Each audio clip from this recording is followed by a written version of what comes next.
that we have hired now from money out of our pocket to defend us here is that the ministry's lawyer has contacted her and asked her to produce information pertaining to the owner of the vessel. And I know as a fact, and I'm saying it again, she could take me to court, that is her personal friend. And when he bought the vessel from South Seaport that we were towing to Santo Domingo to cut up, she handled all the documents for that transaction. And I saw her husband dropped him down to Chagaramas where we were on the vessel more than one occasion, so she can't deny that. He went to school with her, he indicated to me. He went for coffee with her on more than one occasion when he was there in her house. So she did the transaction with respect to taking the boat. The sale of the boat from South Seaport to Mr. Rajesh Kumar Anand. In Santo Domingo? Yes, in Trinidad. They bought that in Trinidad. And you taking it across? To Santo Domingo. Then we ended up in problems. So up to now, nobody can locate. So one of the major problems is that we can locate the owner of the boat. And we've been asking the minister that, and trying to find out. My wife took letters to the Minister of National Security. I must know of this woman. We can't understand how somebody can hire 3 Trinidadians. They end up in problems, get jail in Venezuela, and never check to see if we both there, the people there, if they're dead, they eat, they're living. That's something the government's supposed to get involved with that, Mr. Alleyne. Because they're supposed to have some responsibility for the citizens, especially with this man. Because to the end of the day, when we spent 3 months in jail down here, 2 months in jail, families hungry, the children hungry, we have no salary, money that we're putting out now to spend for lawyer fees, that's money out of our pocket, you know.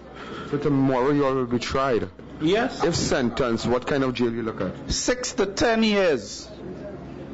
6 to 10 years for maliciously damaging and intentionally damaging Venezuelan property. 6 to 10 years in a kangaroo court that we cannot win. That an attorney in Trinidad, friends with the owner of the boat and know the whereabouts. And that's his lawyer also. Okay. Because the ministry has contacted him, and the ministry lawyer has contacted him also. Why is not the ministry getting involved and liaising with the courts and liaising with the government? Well, liaising with the foreign affairs minister. I've been asking why doesn't the ministry and the lawyer here ask that all. You're very disappointed with Suraj Rambachan.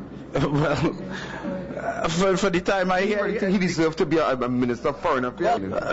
If I get locked up, yes. Okay. And the man who in the consulate Tell me about this man, because I heard you had an exchange of words with this man, the consulate in Venezuela. Mr. Brahman from the consulate in Caracas. They should fire him, get rid of him, because the first instance he come up here, he know we have a legal problem. He ain't bring a lawyer. He ain't bring no legal counsel. He bring a plastic bag with toilet paper, a toothbrush, and a soap. He went to the court, did absolutely nothing. No, but it is Trinidad and Tobago Constitution just talking about it. Do you describe the influence of and the influence of the president of presidency? This is who controlling this whole thing. $50 million US for 2 cables. So he has demanded that the government somebody pay $50 million. Well, he wanted from us. I know who going and pay it. So if so be the case, we surety go into jail for 10 years because it have nobody here could pay $50 million for a marine incident. PDVSA has not. They asked for 45 days to investigate this thing. They have not once come and interview the crew. They have not once gone to the tug to assess anything on the tug to see if the incident was true, false, or otherwise.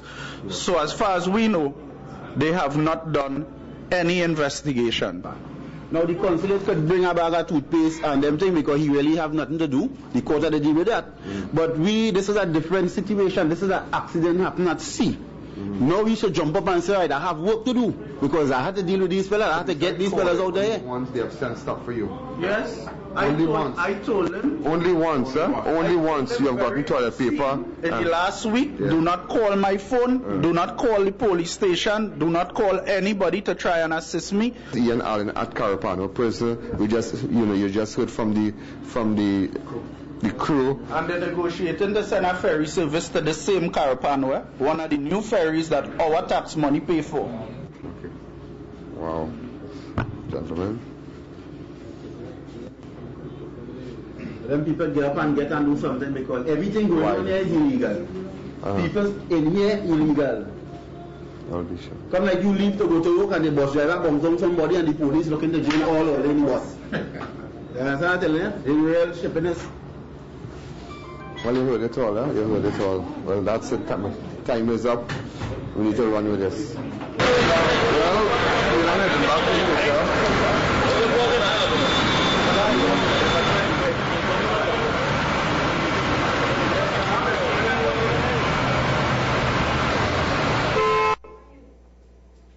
So don't be surprised. I'm making contact with this the Chavez administration, and at no time I want to publicly say that I have no problem. I had no problem with the government in Venezuela. They treated us well. Maybe whatever happened outside the palace, we won't, I won't talk about that. But nevertheless, again, I'm willing to meet with officials from that government to find out what can be done to resolve this situation. And again, I'm telling you on national television, if it means having an audience with a minister of government in the Chavez administration, watch and look and listen well, I am going to do that. If I can go to Carapuna and interview prisoners, I can go to the government in Venezuela and meet with them. Watch and watch me well. Director, let's take a break. When we come back, we'll open up the lines. Just imagine that, because I am not going to leave this situation. I saw the condition. And listen to me. Director, you know what you can do? Show the condition. Listen to me. I had pictures inside. Look at the prison inside. Go ahead. Just the clips. Now, hold a second. This is just outside inside the prison.